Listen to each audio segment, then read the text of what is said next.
My name is Paul Beaudry, and I'm playing the bass. What playing the bass for who or for what? Why are we here in the studio? Well, I love playing with Eric Lewis, the piano player. He's a very inventive human being. He's a very thoughtful person. The kind of improvisations that he does, I enjoy listening to him. I love playing with him. Sometimes I wish I can be in the audience more often and just watch him and just enjoy what he's doing. Sometimes being on the bandstand can be kind of like a war zone, and there's constantly decisions being made by all of the musicians, and it ends up being like really being in the middle of like an NBA basketball court. You know, it may not look that way, but we're sitting here, I'm listening to everything that Ralph Penland was playing in this instance, everything that Eric is playing, and there's a constant, there's constantly decisions being made and people needing to respond in the moment based on how they feel and their technique and really what comes to them in the moment. It's a very in the moment type of music. So when I'm thinking about what I'm doing, I'm not just playing the bass. You know, that's one element. You know, because I need to do that. And just to be a bass player, you know, I need to warm up, I need to do my scales and everything, I need to keep everything in tune. But one of the most important things I need to do is to understand the jazz vocabulary, different licks, different phrases, chords, melodies, patterns. But the most important thing is I need to be present. I need to be very much in the moment. I can't be thinking about something else. I can't be thinking about all the other things that I needed to get done today or what I need to do next week or whatnot. I need to be right here, right now, and I need to be giving my spirit to the people in the moment, and that becomes the most important element about what we do. And I learned a lot of that from Eric. He taught me that. What so when you say that you're listening to everything, what is it? What are you listening to exactly? There's a lot of things, what we call musical cues. We get to a certain part of the song, and let's say we get to the top of the form. Let's say we're playing like a 12-bar blues, you know, and then we get to the bottom and we go back to the top. So everybody knows that we're going to go back to the top. The question is, how do we get back to the top? And so there could be a number of things going on. Eric can decide to play something, and then I might want to go along with that. I might have to decide to go against that to make sure that he arrives to where he wants to go. Ralph might start doing a certain thing. I might start doing a certain thing, but there's definitely, if you can just imagine invisible basketball going back and forth, and nobody knows really who's going to shoot. It's just a matter of positioning. And maybe when the point guard passes the ball down to the person that's near the hoop, maybe they can't shoot either. They might have to pass the ball again, and then somebody else goes for a three-pointer. But the ball constantly keeps moving, you know.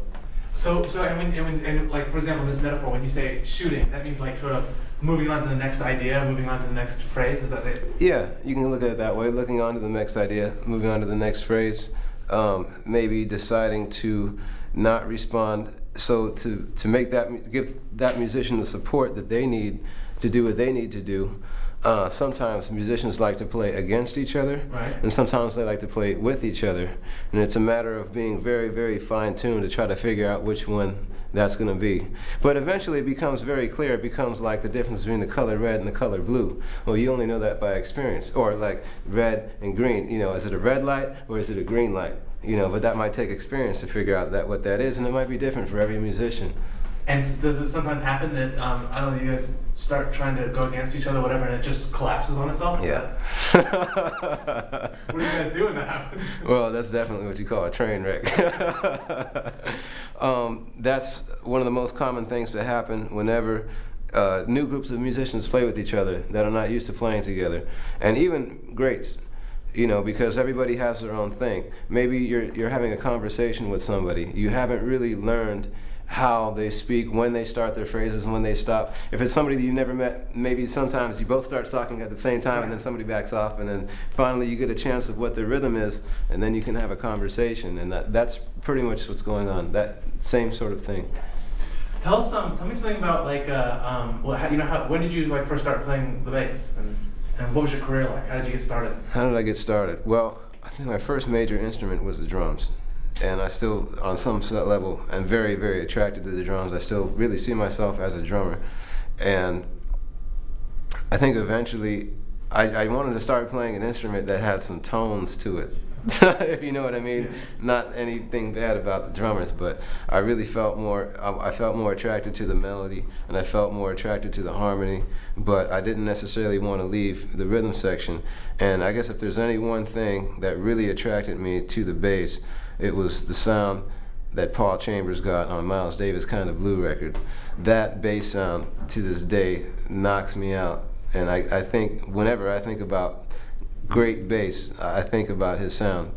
And some people say I even sound like Paul Chambers, and if they did, well, hey, that's where I'm at. So I'm influenced by a lot of other people too, but Paul Chambers' bass sound and his whole concept really knocked me out.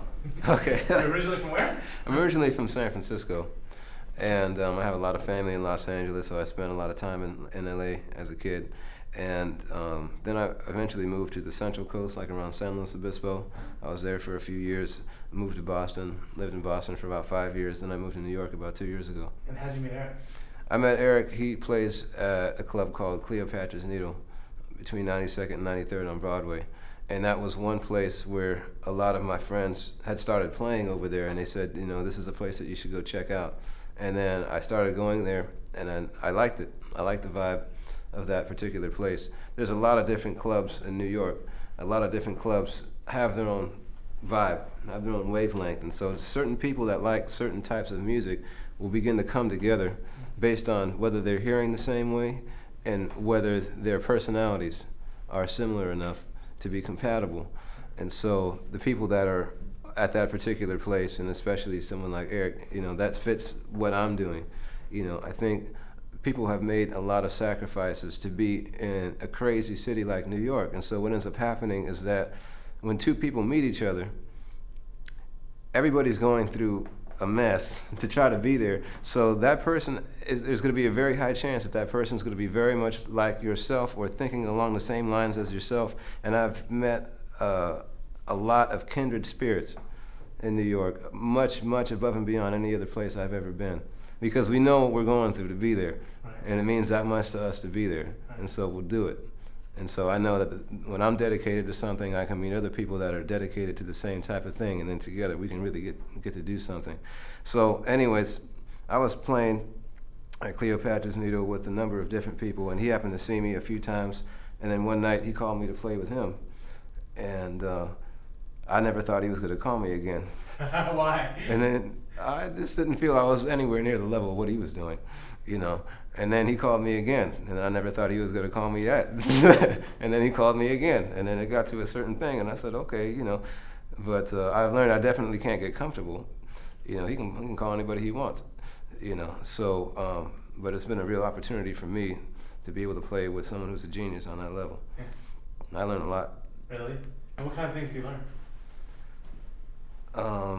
You said about learning how to be present. Is that? Yeah, learning how to be present, learning how to. Now, one thing that musicians go through, we spend a lot of time practicing. We practice the piano, the bass, the guitar, the saxophone, the trumpet, and a lot of times musicians begin to think that they are hiding behind the instrument. Vocalists don't necessarily have that opportunity to hide behind an instrument. They get up on the stage, they have a microphone. The first thing everybody says is, what are they wearing? Oh, look at her, look at him. Why did he put that suit on? How does that tie go together with those shoes? Whatever it happens to be. And then they have a whole experience of every single word that they say, their face needs to reflect that particular word, or the audience is not going to believe them. But we're musicians. You can think, I'm sitting here behind the piano, I'm sitting here on the bass, and my instrument is sort of in front of me, and I don't really have to feel the music that I'm playing. And Eric's concept is that's not true. You do need to feel every single note that you're playing, because whether you like it or not, the audience feels everything that you are feeling at that particular point in time. And I think a lot of musicians are not necessarily aware of that, because we practice a lot alone, by ourselves in our practice room, and a lot of times we get on the bandstand and then we start playing some of the things that we practiced and whatnot. Yet sometimes there's not yet that connection. That performance is part of the audience. that you can't have a performance without an audience. And so the performer is always reflecting what they're thinking and what they're feeling, and what they have to do is have enough distance from their own technique, you know, so that they can communicate the same way I'm communicating with you through words, because I learned, you know, English, I learned grammar, you know, and I've learned vocabulary and whatnot, and then we can begin to communicate in words that we both understand. And then basically when we're playing the music, it's the same thing. And the audience may not know exactly what the musician is saying, but they will feel what the musician is feeling.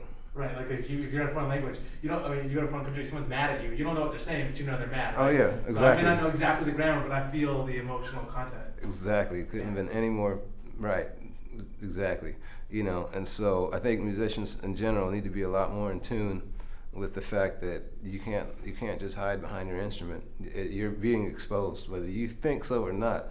It's like a guy walking into a club, you know, and he's trying to get all the ladies, and he's wearing just the most terrible pair of pants that you can think of. Everybody knows this is not going to work except the guy. You know what I mean? So I mean, it's kind of like, well, you know, he was the only one that wasn't in on it. Yeah, this was a really wonderful coming together. This is my first chance playing with Ralph Penland, and I grew up listening to him. Oh, really? And so this was a really incredible opportunity for us to be able to do this, and I hope, you know, we continue with this project.